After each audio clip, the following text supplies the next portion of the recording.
Labdien, tauta! Šodien es nāku pie jums ar tādu kā pārdomām par Royal Rumble, jeb WWE wrestlingu. Es runāju šobrīd tādēļ, ja tu neesi wrestling fans, tev nepatīk wrestlings, šis video nav tev, vari nestīties.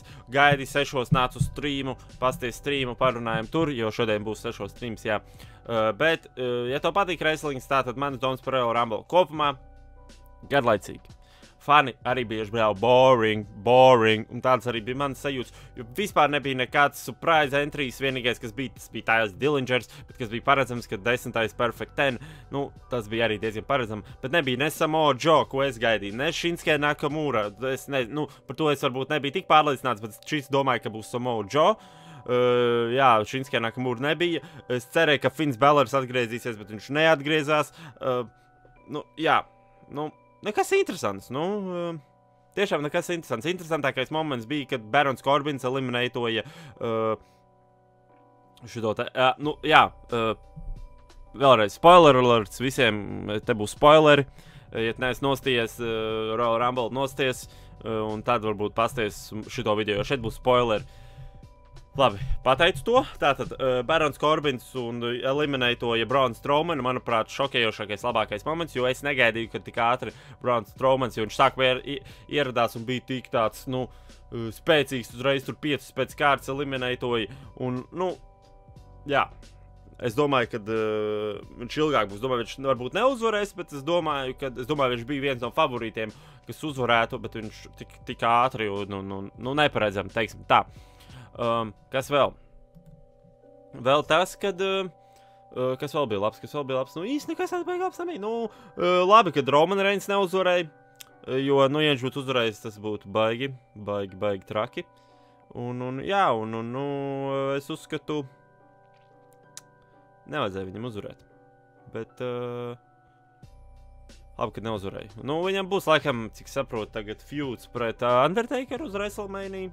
Te jau manīs, protams, kā būs, bet, jā, tas labi, ka viņš neuzvarēja. Uzvarēja Randijs Ortons, tas ir safe bets, nu, jo viņam labi mači, nu, standartā ir labi mači, un tas ir safe variants, ja tu gribi labu main eventu, tad, jā, nu, tas ir safe variants. Bet kaut es cerēju, kad uzvarēs kāds šokējošāks, kāds neparedzamāks. Jā, vēl labs bija Luke Harper turns uz Breju Wyattu. Tas bija diezgan interesanti. Nu, vienīgie, kas izstāstīja kaut kādu storiju, bija Luke Harpers ar Breju Wyattu un Randy Ortonu. Nu, Wyatt families. Tas bija vienīgais.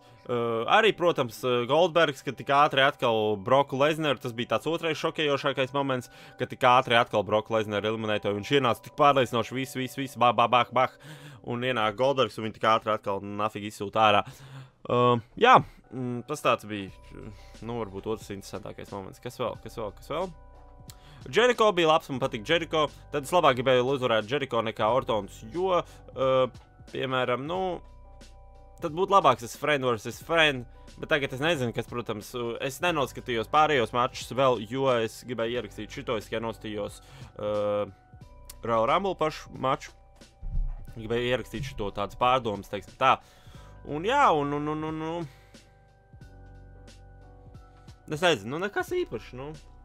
Es lieku 5 no 10, es lieku 5 no 10 šim Royal Rumble. Man likās garlaicīgs. Viņš nebija varbūt sūdīgs, bet viņš bija garlaicīgs. Nekas īpaši tur nenotika. Un tas man liekas diezgan tā stulbi. Tā kā, jā. Nu, kas vēl tāds? Laikam nekas īsti. Nu, jā, jau var tagad saprast, ka, protams, Deans Ambrose, man patīk tas moments ar Jamesu Ellsworthu, tas bija diezgan interesants, smieklīgs. Es zināju, ka Deans neuzvarēs, tas bija skaidrs, un ticēju, ka viņš līdz beigām arī nebūs, tā kā pagājušajā gadā viņš palika pēdēji, nu, ar Triple H divatā. Jā, nu, nezinu. Nu, bet tas skaidrs, ka Deans, protams, nu, viņam ir Intercontinental Championships, un tad tas viņam jāizstāv, par ko būs, tad mēs redzēsim. Bet, jā, nu, nekas īpaši, 5 no 10 es vēlreiz saku. Cerēju, gaidīju kaut ko vairāk, labāk, jo bija pat tik neparedzams, visi baigi hypoja viņu, bet, nu, overhypes, teiksim tā, un nekas nenotika. Nu jā, nu vairāk īstenībā neko nav ko teikt. Redzēsim, kas notiks tālāk. Gaidu vairāk Seta Rollinsa pret Triple H beefu, Brace pret Luke Harperu, kas Dīnam Ambrozam, protams, tālāk notiks, to es vienmēr gaidu. Un, protams, nu redzēs, kā Romans ar šito te, Undertaker vai būs bijis vai nebūs. Tad mēs manīsim. Bet jā, nu nospiediet šim video laikiem, patikies, wrestling fans, nospiediet, nošērojiet, protams, citiem saviem wrestling draugiem un abonējiet kanālu, ja neesat abonējis. Tad jau tiekamies nākamajos video, un šodien 6 streams. Tiekamies tur. Pagaidām. Peace!